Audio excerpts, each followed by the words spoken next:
نستعينه ونستهديه ونستغفره ونؤمن به ونتوكل عليه ونعوذ بالله من شرور أنفسنا ومن سيئات أعمالنا من يهده الله فلا مضل له ومن يضلله فلا هادي له وأشهد أن لا إله إلا الله وحده لا شريك له وأشهد أن سيدنا ونبينا ومولانا محمدا عبده ورسوله أرسله الله بالحق بشيرا ونذيرا وداعيا إلى الله بإذنه وسراجا منيرا اللهم صل على محمد وعلى آل محمد وبارك وسلم عليه أما بعد فقد قال الله تعالى في كلامه القديم الفرقان المجيد أعوذ بالله السميع العليم من الشيطان الرجيم بسم الله الرحمن الرحيم يا أيها الإنسان ما غرك بربك الكريم الذي خلقك فسواك فعدلك في أي سورة ما شاء ركبك إن أريد إلا الإصلاح ما استطعت وما توفيقي إلا بالله عليه توكلت وإليه أنيب رب اشرح لي صدري ويسر لي أمري واحلل عقدة من لساني يفقهوا قولي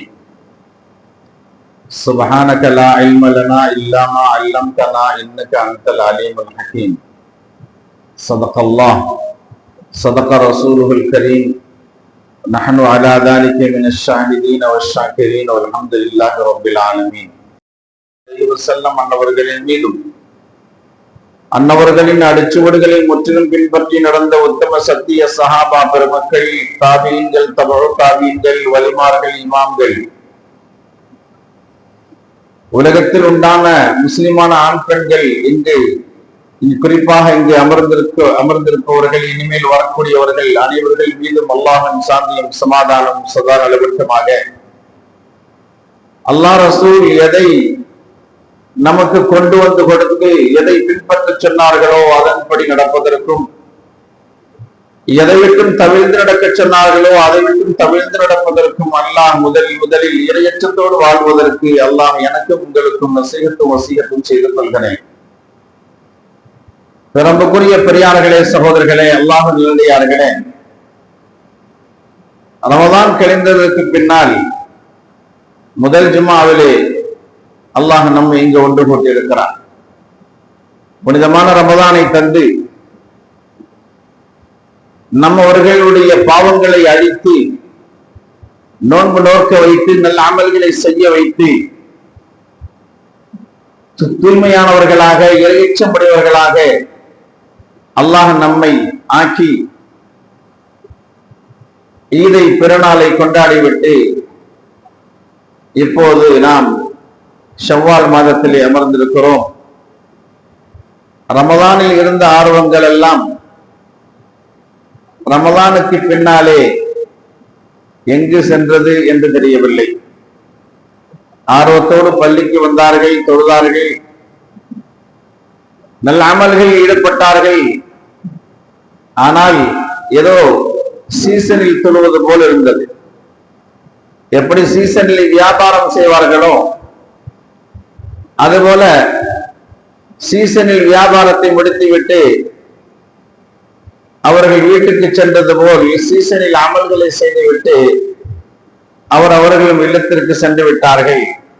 இப்போது எப்போதும் போலவே ஒருவேளை வருவது, ஒருவேளை விடுவது, ஐங்காலமும் விட்டு தொழக்கூடியவர்கள் தான் இருக்கிறார்களே தவிர நியமமாக தொழக்கூடியவர்கள் ஆக குறைவு.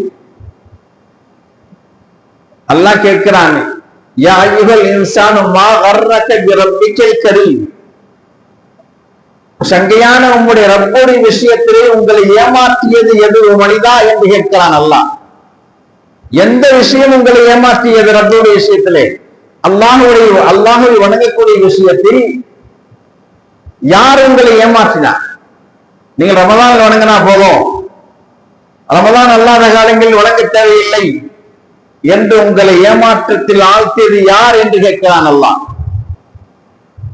அன்பிற்குரியவர்களே, எந்த நபிமொழியும் ரமலானில் வணங்குவது, ரமலானில் அமல் செய்வது என்பது இரட்டிப்பான கூலிகள் கிடைக்கிறதே தவிர ரமலானில் மட்டும்தான் நீங்கள் அமல் செய்ய வேண்டும், ரமலான் அல்லாத காலங்களில் அமல் செய்யக்கூடாது என்று யாரும் சொல்லவில்லை. ஸல்லல்லாஹு அலைஹி வஸல்லம் அன்னவர்களும் ரமலானில் லைலத்துல் கத்ர் இரவை தேடுவதற்காக வேண்டி இறுதி பத்திலே பெருமானார் அவர்கள் இபாதத்துக்கு முக்கியத்துவம் கொடுத்தார்களே தவிர, அந்த இரவில் வணங்குவதற்கு முக்கியத்துவம் கொடுத்தார்களே தவிர மற்ற மாதங்களில் நீங்கள் விட்டுவிடுங்கள் என்று ஒருபோதும் சொல்லவில்லை. ஆயிஷா நாயகத்தை கேட்டாங்க, ஸல்லல்லாஹு அலைஹி வஸல்லம் அன்னவர்கள் எந்த மாதத்தில் குறிப்பாக அதிகமாக நல்ல அமலை செய்வார்கள் என்று.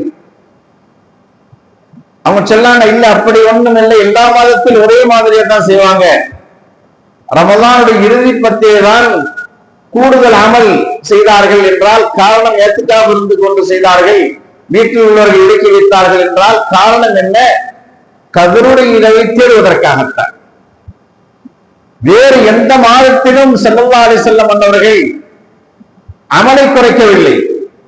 சொல்வார்கள், அஹப்புல் அமால் இலல்லாஹ் அதுவுஹா வயுக்கல்ல, குறைவாக இருந்தாலும் கூட அல்லாஹ்வுக்கு மிக பிரியமான அமல் எதுவென்றால் நேமமாக செய்யக்கூடிய அமல் தான்.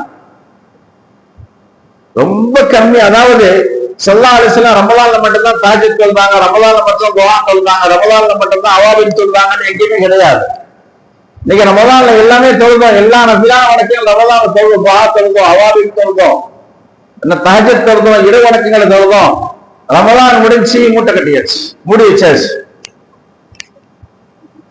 அது எப்ப ஆரம்பிக்கிறது சகோதரர்களே? ரமலானில் மட்டும் செய்யக்கூடியவர்களை பற்றி என்ன சொன்னார்கள் என்றால், அதாவது பிஷ்ருல் ஹாஃபி ரஹ்மத்துல்லாஹி அலைஹி அன்னவரிடத்தில் கேட்கப்பட்டது, ரமலான்ல மட்டும் வந்து விழுந்து அமல் செய்யறாங்களா, அவங்களை பத்தி என்ன நினைக்கிறீங்கன்னு கேட்டாங்க. அவங்க சொன்னாங்க, அந்த கூட்டங்கள் உண்மையிலேயே நஷ்டவாளர்கள், அறிவில்லாத மக்கள் சொன்னாங்க. ஏன்? அறிவுள்ளவர்கள் யார் என்றால் எல்லா காலங்களிலும் வணங்கக்கூடியவர்கள் தான் அறிவுள்ளவர்கள். ரமலானில் மட்டும் வணங்குவதல்ல, அவர்கள் நஷ்டவாளர்கள். அப்படி நினைப்பது தப்பு என்று அதற்கு பிஷ்ருல் ஹாஃபி ரஹ்மத்துல்லாஹி அலைஹி சொல்வாங்க. ஹஸன் பஸ்ரி ரஹ்மத்துல்லாஹி அலைஹி சொல்றாங்க, வணக்கம் என்பது எப்ப நிறுத்தணும் அப்படின்னா, ஒரு மனிதனுக்கு இரணம் ரிஸ்க் அல்லாஹ் எப்போது நிறுத்துகிறானோ அதோடு அவன் வணக்கமும் முடிஞ்சு. அவனுடைய இரணம் உலகத்தில் முடிவு பெற்றால் அவனுடைய அமல் நின்றுச்சு. ஒரு மிடர் பால் பாக்கி இருக்கும், அதை ஊத்துவாங்க, அதுல பாதி தான் இருக்கும், பாதி வெளியில் வந்துடும். காரணம் என்ன? அந்த பால் தான் அவனுக்கு ரிஸ்க் உலகத்துல இருக்கு. அந்த அரை மிடர் பால் உள்ள இறங்கி விட்டால் அவர் ரிஸ்க் முடிஞ்சிருச்சு. இப்போதான் அவருடைய அமலும் முடிவு பெறுகிறது. வஅபுத் ரப்பக ஹத்தா யஅதியக்கல் யகீன் என்று அல்லாஹ் சொல்வான். உமது ரப்பை வணங்குங்கள், எதுவரை என்றால் மௌத்து வரை வணங்குங்கள். ஒரு மாசம் தான் நீங்க வணங்கணும் என்பது அல்லாஹ் எதுவுமே சொல்லல எங்கேயுமே. ஒரு மாசம் வணங்கிட்டா போதும், அடுத்த 11 மாசத்துக்கு அதை ஈடு கட்டிடும் நம்ம நினைக்கிறது. எல்லாம் நம்ம பாவங்கள் எவ்வளவு நாள் செய்யலாம், அடுத்த ரமலான் வந்தா பாத்துக்கலாம், அடுத்த ரமலான்ல நம்ம இருக்கணுமே. அதான் எல்லாம் சொல்லுகிறான், யா அய்யுஹல் இன்சான், ஓ மனிதா, மா கர்ரக பிரப்பிக்கல் கரீம், சங்கையான உங்கள் ரப்பருடைய விஷயத்தை உன்னை ஏமாற்றியவன் யார்? ஷைத்தான் தான் நம்மை இப்படி செய்ய வைக்கிறார். பள்ளிக்குத்தான் வரும், கடற்கரை பக்கம் திருப்பி விடுவது யார்? நம்மிடம் இருந்து கொண்டே நம்மை வழிகட்டில் இழுத்துச் செல்கிற அந்த ஷைத்தானுடைய வேலைதான் அது. அல்லாஹ் கேட்கிறான், அல்லது ஹலகக, உண்மை அல்லாஹ் படைத்தான், ஃபஸவ்வாக, உண்மை செம்மைப்படுத்தினான், ஃபஅதலக், உண்மை எந்தெந்த உறுப்புகள் எங்கு வைக்கணும் சமப்படுத்தினான் அல்லாஹ். உங்களுடைய உடலை அல்லாஹ் அவன்தான் சமப்படுத்தினான். எங்க வைக்கணுமோ அங்க வைத்தான்.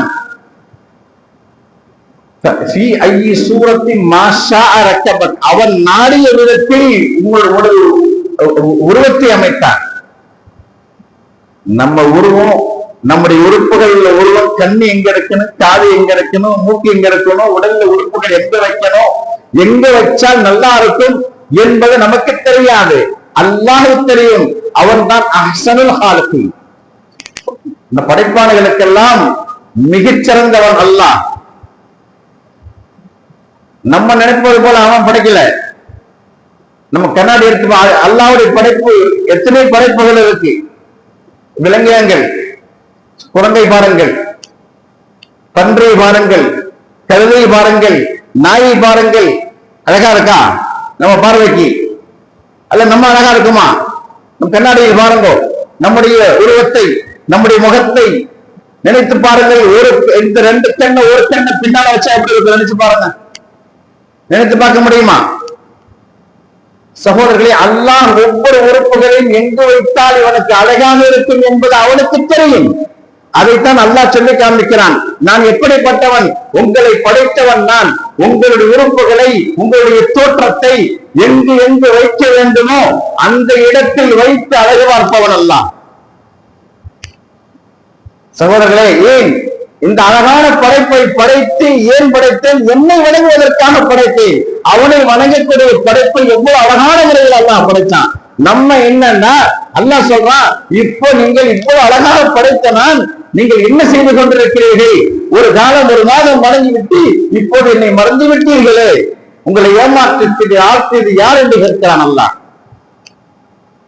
யௌம தஜிது, அல்லாஹ் சொல்லுவான், அதாவது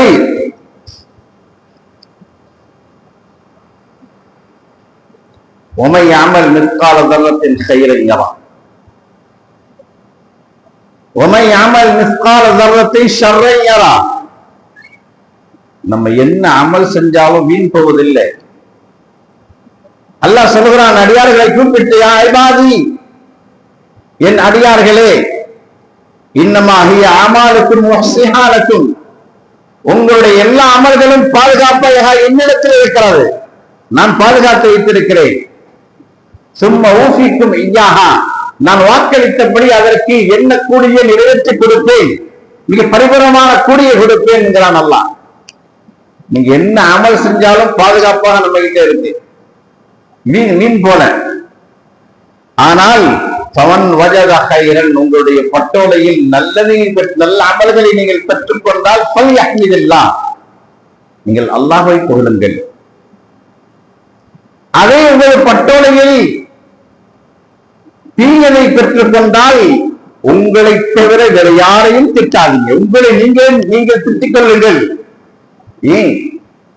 நீங்க செய்த தீமையின் காரணமாகத்தான் அந்த பட்டோலையில் இடம் பெற்றிருக்கிறது உங்களுடைய தீமைகள்.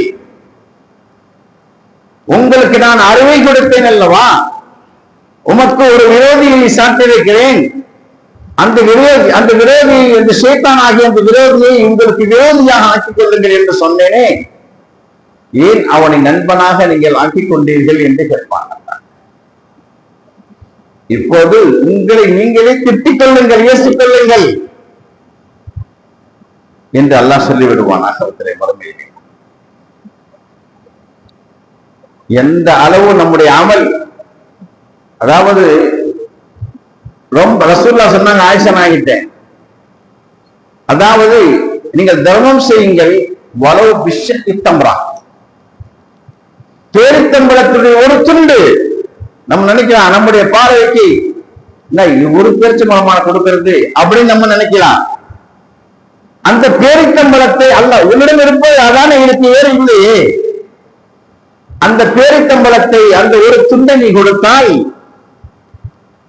ஒருவன் நல்ல வசதியுடன் வயிறாறு என்று எப்படி சாப்பிட்டு வயிறு நிலம்பினானோ அதுபோல ஒன்றுமே இல்லாத பட்டினியாக கிடக்கிற அந்த மக்கள் ஒரு பேரித்தம்பளமாவது சாப்பிட்டு, நான் ஒரு பேரித்தம்பளம் சாப்பிட்டு இருக்கிறேன் என்ற மன நிறைவு பெறுவான். அப்போது அல்லாஹ் அதற்கு என்ன கூலி? பமையாமல் மிஸ்கால வர்றா, ஒரு கடுகு அளவு நீ நன்மை செய்தாலும் கூட அதையும் அவன் பார்ப்பான் மறுமையிலே. அதே கடுகு அளவு நீ தீமை செய்தாலும் பமையாமல் கால தர்றத்தை ஷர்ரையரா தீங்கு செய்தாலும் அதையும் எவன் பார்ப்பான். அப்ப சொன்னாங்க ஆயிஷா நாயகி என்கிட்ட ஒரு திராட்சை தான் இருக்கு, அதையும் நீ தர்மம் செய். ஏன் இந்த திராட்சை ஒரு சின்ன கடுகு விட பெருசானே, சின்ன கடுகு, அதையும் அல்லாஹ் அங்கு கொண்டு வருவான் ஆகிரத்தில் நீ செய்த அமலை. அப்படி என்றால் ஒரு திராட்சை கடுகை விட பெருசு தானே. முஸ்லிமான பெண்ணுக்கு சொன்னாங்க ரசூலுல்லாஹ், உங்களிடம் இருக்கின்ற கால் குழம்பு, நம்ம சொல்லுவோம்ல பாயா, இத கூட பக்கத்து வீட்டுல கொடு. அதை கொடுப்பதை நீ லேசாக நினைக்காத, இதற்கு நன்மை இருக்குன்னா. இதடா போய் கொடுக்கிறது பக்கத்து வீட்டுல ஒரு ஆட்டுக்கால, ஒரு சூப்ப, ஒரு பாயாவ அப்படின்னு நினைக்க கூடாது. நம்ம அதற்கும் நன்மை உண்டு. ஒரு யாசகன் வருகிறார், யாசகன் வருகிற போது நம்ம இடத்துல ஒன்றுமில்லை, அந்த காலை சுட்டு வைத்திருக்கிறோம், அந்த சுட்ட காலு தான் இருக்கிறது, திருப்பி அனுப்பாத, இது கொடுத்து திருப்பி அனுப்பி வைக்கிறார். நீ அதை கொடு, அது லேசா நினைக்காத. ஆனா அல்லாஹ் இடத்துல ஏன்னா ஒன்றை இல்லை, இருக்கிறது அதுதான் இருக்கு, அவனை திருப்பி அனுப்பாதே, அதுதான் அல்லாஹ் இடத்துல சிறந்தது. அல்லது ஸல்லல்லாஹு சொன்னாங்க, நல்ல வார்த்தையை சொல்லி அனுப்பு, அதே சதகா. உன் சகோதரன் நீ கொண்டு செல்கிற ஒரு குடத்தினுடைய ஒரு குடமோ வாளியோ தண்ணீரை கொண்டு செல்கிறார், ஆனால் உன் சகோதரனுக்கு தண்ணீர் கிடைக்கவில்லை, கொஞ்சம் தண்ணீர் கொடுங்கள் என்றால் உன்னுடைய குடத்திலிருந்து அவனுக்கு நீ ஊற்றி கொடுக்கிறாயே, அதுவும் தர்மம். உன் சகோதரிடத்திலே இன்னொருவரோடு புன்முறுவரோடு நீ அவனை முகமலர்ச்சி நீ பார்க்கிறாயே, அதுவே தர்மம் என்றார்கள் ஸல்லல்லாஹு அலைஹி வஸல்லம் அவர்கள். இப்படி இந்த விஷயங்களை சாதாரணமாக எண்ணாதே, இதெல்லாம் அல்லாஹ்விடத்திலே மதிப்புக்குரியது என்றார்கள் ஸல்லல்லாஹு அலைஹி வஸல்லம் அவர்கள். ومن يعمل مثقال ذرة خيرا يرى ومن يعمل مثقال ذرة شرا يرى. அன்பிற்குரியவர்களே, இப்போ நம்ம என்ன ஏமாற்றுவதுதான், ஷைத்தான் தான் நம்மளை ஏமாற்றுகிறான், நம்மை வெளியெடுக்க செய்கிறான். காரணம், அல்லாஹ்வுடைய விஷயத்திலே அல்லாஹ் கேட்கிறான், உங்களை வழிகேட்டில் ஆழ்த்தியது எது, ஏமாற்றத்தில் ஆழ்த்தியது எது? நான் தானே உம்மை படைத்தேன், நான் தானே செம்மைப்படுத்தினேன், எந்தெந்த உறுப்புகளை எங்கெங்க வைக்க வேண்டும் என்று நான் தானே செய்தேன், உங்களை அழகுபடுத்தினேனே, அப்படி இருக்க என்னை ஏன் ஏமாற்றுகிறீர்கள் என்றெல்லாம் கேட்கிறார். அன்பிற்குரிய பெரியார்களே, ஒரு தோழர், ஒரு சஹாபி கேட்கிறாங்க ரசூலுல்லாஹி ஸல்லல்லாஹு அலைஹி வஸல்லம் இடத்திலே வந்து, நானும் வெல்ல, என் மனைவியும் வெல்ல, என் புள்ள கருப்பு, இது என் பிள்ளைதானா என்று எனக்கு சந்தேகமா இருக்கிறது யார் ரசூலுல்லாஹ் கேட்கிறார். ரசூலுல்லாஹ் கேட்கிறாங்க அந்த மனிதர்கிட்ட, உன்னிடம் ஒட்டகம் இருக்கான்னு கேட்டாங்க. இருக்கு. என்ன கலர்? சிவப்பு. வேறு என்ன கலர் எல்லாம் அது ஈன்றெடுத்தது? சாம்பல் நிறத்தில் இருக்கிறதா? இருக்கு யார சொல்லலாம். அப்ப ஒட்டகம் சிவப்பு சாம்பல் நிறத்தில் எப்படி பிறந்தது? அப்ப அந்த மனிதர் சொல்லுகிறார், அந்த பரம்பரையில் இந்த கலர் இருக்கலாம் அல்லவா? அப்படி இருக்கும்போது உனது பரம்பரையிலே உனது மனைவி பரம்பரையிலே ஏன் இந்த கலர் இருக்கக்கூடாது? நீ இல்ல, உன் மனைவி இல்ல, உன் பரம்பரை யாரும் இந்த நிறத்தில் இருக்க மாட்டார்களா கருப்பாக? அப்ப அந்த பிள்ளையும் கருப்பாக இருக்கிறது. நம்ம சொல்ற மாதிரிதான் அங்க ரசூலுல்லாஹ் காலத்தையும் சொல்லிருக்காங்க. நம்ம சொல்றோமே, அத்தாவும் கருப்பு, அம்மாவும் கருப்பு, புள்ள வெள்ளையா இருக்கப்பா சொல்றோமா இல்லையா? அது அத்தாவும் வெள்ளை, பிள்ளையும் வெள்ளை, புள்ள கருப்பா இருக்க, அந்த மனைவி வெள்ளை, புள்ள கருப்பா இருக்க. நம்ம சொல்ற மாதிரி ரசூலுல்லாஹ் காலத்துல வந்து கேட்கிறாங்க. ரசூலுல்லாஹ் அதையும் பதில் சொன்னாங்க, உமது பரம்பரையில் யாராவது இடத்தில் இருக்கலாம், அதனால் நீ குறை காணாதீர். அல்லாஹ் தான் படைத்தான். நம்முடைய முகத்தை நம் கண்ணாடியில் பார்க்கிற போது தெரியும் அல்லாஹ் நம்மை எவ்வளவு அழகாக படைத்திருக்கிறான். எங்க என்ன உறுப்புகள் எங்க வைக்கணும், கண்ணை எங்க வைக்கணும், காதை எங்க வைக்கணும், நம்ம இஷ்டத்துல அல்லாஹ் படைக்கல, அல்லாஹ் தான் நாடிய விஷயத்தில் அல்லாஹ் படைத்திருக்கிறான். அன்பிற்குரிய பெரியார்களே, சகோதரர்களே,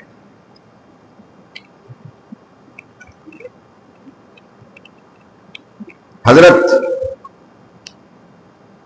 ஹாரிஸா பின் நஅமான் ரலியல்லாஹு அன்ஹு அவர்கள் பெருமானார் ஸல்லல்லாஹு அலைஹி வஸல்லம் அவர்கள் சூனம் காட்டப்பட்டார்கள். அவர்கள் அப்ப சூனகத்திலே ஒரு மனிதர் அழகான முறையில் குர்ஆன் ஓதுகிறார், குர்ஆன் ஷரீஃப் ஓதி கொண்டிருக்கிறார். அப்போ கேட்டாங்க ஜிப்ரீல், இவர் யார், இவ்வளவு அழகான முறையில் ஓதுறாரு? உங்களுடைய தோழர் ஹாரிஸ் பின் நஅமான் தான் ஓதுகிறார். அவர் செய்கின்ற நல்லறத்திற்கு கூலி இதுதான் என்றால், அப்படிப்பட்ட ஒரு நல்ல காரியத்தை அவர் செய்து கொண்டிருக்கிறார். தன்னுடைய தாய்க்கு மிக உபகாரம் செய்து கொண்டிருக்கிறார். அதனால் இந்த நிலையை அவர் அடைந்தார் என்று ஹஜ்ரத் பெருமானார் ஸல்லல்லாஹு அலைஹி வஸல்லம் அவர்கள் சொல்லி காமிக்கிறார். ஒரு தாய்க்கு செய்கின்ற கிதுமத் எந்த அளவு அவர் உயர்த்தது, அந்த சுவனலோகத்திலே அவர் கிராஸ் எழுதி கொண்டிருக்கிறார். பெருமானார் கேட்கிறார்கள் காதிலே. அன்பிற்குரியவர்களே, அது மட்டுமல்ல, அது எப்போதும் கேட்கக்கூடிய ஒரு செய்தி. ஹஜ்ரத் பிலால் ரலியல்லாஹு அன்ஹு அவர்கள் ஸல்லல்லாஹு அலைஹி வஸல்லம் மேராஜுக்கு போகும்போது பிலாலுடைய கால் சப்தத்தை கேட்டாங்க, செருப்புடைய சப்தத்தை. பிலாலுடைய சப்தம் மாதிரி தெரியுது, உன் சப்தத்தை கேட்டோம் பாஸ் இதுல சொன்னபத்துல, அப்படி நீ என்ன அமல் செய்யறன்னு கேட்டான். ஒரு குறிப்பாக எந்த அமலும் செய்யல யார சொல்லலாம், நான் எப்போதும் உடனே இருப்பேன். உணவு முடிந்து விட்டால் உணவு செய்து விட்டு 2 ரக்காத் தஹியத்துல் உது 2 ரக்காத் வந்து தொழுதுருவேன். அதான் நான் செய்யக்கூடிய செயல். இதனாலதான் அல்லாஹ் உங்களை சொர்க்கலோகத்திலும் உங்க அந்தஸ்தை உயர்த்திருக்கிறான் என்று சொன்னார்கள். நஅமான் இப்னு ஹாரிஸா ரலியல்லாஹு அன்ஹு அவர்கள் வயதான காலத்திலே அவங்க என்ன செய்வாங்கன்னா, தன்னுடைய ரூம்ல தான் வணங்கிட்டு இருப்பாங்க, அங்கதான் தொழுவாங்க. அங்கிருந்து வாசலுக்கு கைத்த கட்டி இருப்பாங்க. யாராவது மிஸ்கின்கள் வந்தா அந்த கயிற்றை பிடித்துக் கொண்டு கேத்தலில் ஒரு வாயில பேரிச்சம்பழம் வச்சிருப்பாங்க. தானே மெதுவாக நடந்து கொண்டு வந்து தனது கையினால் அந்த மிஸ்கினுக்கு அள்ளி கொடுப்பாங்க. அப்ப வீட்டுல உள்ளவங்க கேட்கிறாங்க, இவ்வளவு சிரமப்பட்டு ஏன் வரணும் நீங்க? நாங்க இல்லையா, என்கிட்ட சொன்ன நான் கொடுக்க மாட்டோமா, நீங்க தான் வரணுமா? வீட்டுல உள்ள கண்டிக்கிறாங்க. எனது கரத்தால் ஏழைகளுக்கு நான் கொடுப்பது இருக்கிறதே, தீய மரணத்தை எனக்கு தடுக்கும் என்றார்கள். தீய மரணம் வராது, நமது கையில், சொந்த கையில் நம் கரத்தால் ஏழைகளுக்கு கொடுக்கணும். இன்னைக்கு ஏழைகள் இருந்தா அதுக்கு போட்டு வாங்க, நம்ம போறதில்லை. ஆனால் அவங்க கண்ணு தெரியாத இருந்தும் கூட கயிற்றை பிடித்துக் கொண்டு வாளியை எடுத்துக்கொண்டு பேரிச்சம்பழத்தை தன் கரத்தால் போடுவார்கள் என்றால் விளங்கி இருக்கிறார்கள் ஹதீஸ்களை. நமக்கு தீய மரணம் வராது என்கின்ற நம்பிக்கை அவர்களிடத்தில் இருக்கிறார். அன்பிற்குரிய பெரியார்கள், இப்படிதான் சஹாபாக்களுடைய வாழ்க்கையை வாழ்ந்தார்கள். ஒரு முறை ஸல்லல்லாஹு அலைஹி வஸல்லம் அவர்கள் அந்த சபையிலே அமர்ந்திருக்கிற பொழுது முஹம்மது பின் காபில் குர்தி ரலியல்லாஹு அன்ஹு அறிவிக்கிறான், இந்த மஸ்ஜித் நபவியில முதலில் யார் நுழைகிறாரோ அவர் சொர்க்கவாசிட்டாங்க ரசூலுல்லாஹ். அந்த சபையை எல்லாம் பார்த்துட்டு இருந்தாங்க, யார்தான் முதல் போறான்னு பார்ப்பேன், நமக்கு அந்த பாக்கியம் கிடைக்காதா அப்படின்னு. ஆனால் முதலில் நுழைந்தவர் முஹம்மது பின் சலாம் ரலியல்லாஹு அன்ஹு. அவர் யூத பாதிரியார், இறுதியில் இஸ்லாத்திற்கு வந்தவர். அவர்தான் அதில் நுழைகிறார். அப்ப பார்த்தாங்க, இவர் என்ன இப்பதானே இஸ்லாத்துக்கு வந்திருக்கிறார், இவருக்கு என்ன அமல் இருக்கு? முதல்ல நுழைக்கின்ற இவர்தான் நுழைஞ்சாரு, இவர் சொர்க்கவாசிட்டாங்களே, இவருடைய அமல் என்னென்று பார்க்கணும் அப்படின்னு சொல்லிட்டு அவர்கிட்ட போய் விசாரிக்கிறாங்க. நீங்க பிரத்யேகமாக என்ன அமல் செஞ்சீங்கன்னு கேட்கிறாங்க. அவங்க சொல்றாங்க, நான் இறுதி காலத்தில் இஸ்லாத்திற்கு வந்தவன், எனக்கு வயசாயிடுச்சு, நான் முடியாதவன், என்னால் அமல் செய்வதற்கும் இயலாதவன் நான். இந்நிலையிலே ஒரு பிரத்யேகமான அமல் எதுவும் என்கிட்ட இல்லப்பா. ஆனால் 2 விஷயங்கள் என் உள்ளத்துல இருக்கு. ஒண்ணு என்ன, யாரை பற்றியும் என்னுடைய மனசுல எந்த குறையும் இருக்காது. யாரை பார்த்து, அதாவது பெரிய வசதி உள்ள இருப்பான், அவனை பார்த்து பொறாமப்பட மாட்டேன். ஏன்? அவனுக்கு அல்லாஹ் கொடுத்த செல்வம், அவனையும் நாம் பொறாமப்படணும். அல்லாஹ் ஃபஸிலத்தை அவனுக்கு கொடுத்திருக்கான், நமக்கு அல்லாஹ் நாடினால் கொடுக்கத்தானே செய்வான். அல்லாஹ் நாடல, அவனை பொறாமப்பட்டா அல்லாஹ்வை பொறாமப்பட்ட மாதிரி ஆயிடுச்சு. அதனால யாரை பற்றியும் எந்த பொறாமையும் பட மாட்டேன். இது ஒரு செயல் என்கிட்ட இருந்துச்சு. இரண்டாவது என்னன்னா, வீணான பேச்சு பேச மாட்டேன். எது ஆகமான பேச்சு பேசுவேனே தவிர வீணான பேச்சுகள் என்னிடத்தில் இருக்காது. இந்த 2 செயல் தான் என்னிடத்தில் இருந்தது என்று சொல்லிவிட்டு, இன்னொருவர் அபூ துஜானா ரலியல்லாஹு அன்ஹு அவர்கள் வியாதியஸ்தர்களாக வீட்டில் இருக்கிறார்கள். வியாதி வீட்டில் இருக்கார். வியாதியஸ்தர் எப்படி இருப்பார்? முகம் ஒட்டி, முகம் வாடிய நிலையில இருப்பார். ஆனா முகம் எப்படி இருக்கிறது என்றால் நல்ல ஒளியால் இழங்குகிறது. அவங்ககிட்ட போய் கேட்கிறாங்க, என்னங்க இவ்வளவு வியாதியா படுத்து கிடக்கீங்க, உங்க முகத்தை பார்த்தா ஜொலிக்குது, என்ன காரணங்க, நீங்க என்ன அமல் செய்யறீங்கன்னு கேட்டாங்க. ஒண்ணும் இல்ல, என்கிட்ட 2 செயல் இருக்கு உள்ளத்துல. யாரை பற்றியும் நான் புறப்பட மாட்டேன், யாரை பார்த்து புறப்பட மாட்டேன். அது ஒண்ணு இருக்கு. அல்லாஹ் கொடுத்தது, அவன் நல்லா இருக்கான், அவன் பைக்ல போவான், அவன் கார்ல போவான், பிளேட்ல போவான், அவன் போன அல்லாஹ் கொடுத்த ரிஸ்க் அவனுக்கு. நான் பொறாமப்பட்டேன்னா அல்லாஹ் பொறாமப்பட்ட மாதிரி ஆயிடுச்சு, செய்ய மாட்டேன். வீண் பேச்சுகள் என்கிட்ட இருக்காது, ஆகமான பேச்சுகளை மட்டும்தான் பேசுவேன். இதே 2 செய்தி அவரும் சொல்றார். அதனால வியாதியுடைய நிலையில் கூட அல்லாஹ்வுடைய முகத்தை இழக்க செய்து விட்டார். அன்பிற்குரியவர்களே, எதற்கு சொல்றேன்னா, ரமலான்ல செஞ்ச அமல் ரமலானுக்கு பின்னால எங்க போச்சு? இல்ல, கடமையான தொழுகை கூட மக்கள் வருவதில்லை, எங்க போறாங்கன்னு தெரியல. அப்படி இருக்கக்கூடாது. அல்லாஹ் அப்படி சொல்லல, நீங்க ரமலான் நல்ல அமல் செஞ்சுக்கணும், ரமலானுக்கு பின்னால் விட்டுருங்கன்னு சொல்லல. எல்லா காலங்களிலும் ஒரே மாதிரி அமல், அது கொஞ்சமாக இருந்தாலும் அஹப்புல் அமால் இலல்லாஹ் அதுவும் கல்ல, மிக குறைவாக இருந்தாலும் நீங்கள் வேகமாக செய்கிற அமல் தான் அல்லாஹ்வுக்கு பிரியமானது என்றார்கள் ஸல்லல்லாஹு அலைஹி வஸல்லம் அவர்கள். ஆகவே எல்லா காலங்களிலும் நீங்க செய்யுங்க, நீங்க தொழுவுங்க, லுஹா தொழுவுங்க, நீங்க தஹஜ்ஜுத் தொழுவுங்க, நேமமா செய்யுங்க. எல்லா வக்து தொழுவ முடியலையா, ஒரு தஹஜ்ஜுத் அல்லது ஒரு லுஹா நேமமா தொழுவுங்க, விட்டு தொழக்கூடாது. ஒரு நோன்பு, நஃபிலான நோன்பு, எப்ப விருப்பப்படுறோமோ, ஒரு வாரத்துக்கு 1 நாள் அல்லது ஒரு மாசத்துக்கு 3 நாள், இப்படி எப்ப பிரியப்படுறோமோ அது எப்படி செய்யணும்னா நேமமாக செய்யணும். ஏன்னா நேமமாக செய்கிற அமல் தான் அல்லாஹ்வுக்கு பிரியமான அமல்.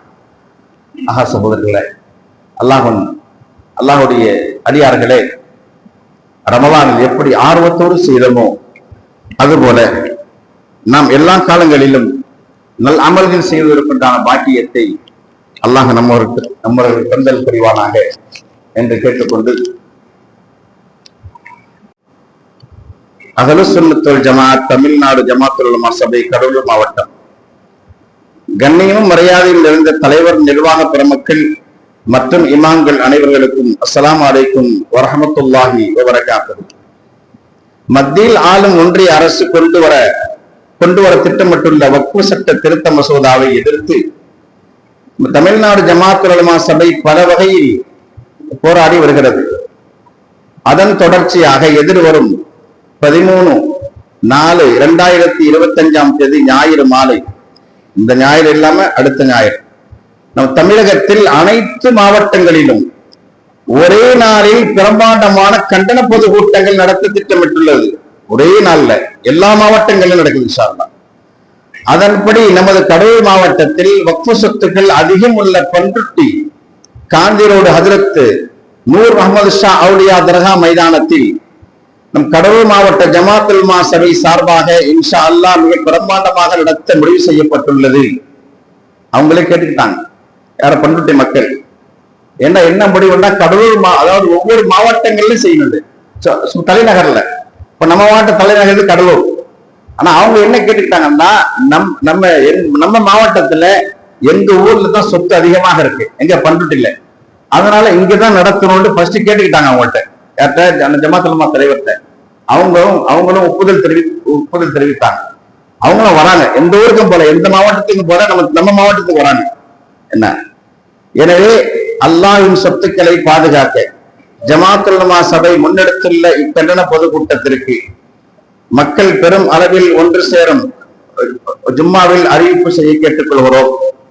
தங்கள் மஹல்லாவில் உள்ள அனைவரும் தவறாமல் கலந்து கொள்ள வாகன ஏற்பாடு செய்து அழைத்து வரும்படி ஜமாத் உலமா சபை மிகவும் அன்போடு தங்களிடம் கேட்டுக்கொள்கிறது. நமது வக்ஃப் நமது உரிமை என்ற உயர்ந்த வார்த்தைகளுடன் போராடுவோம். அல்லாஹ் நிச்சயம் வெற்றியை தருவான் இன்ஷா அல்லாஹ்.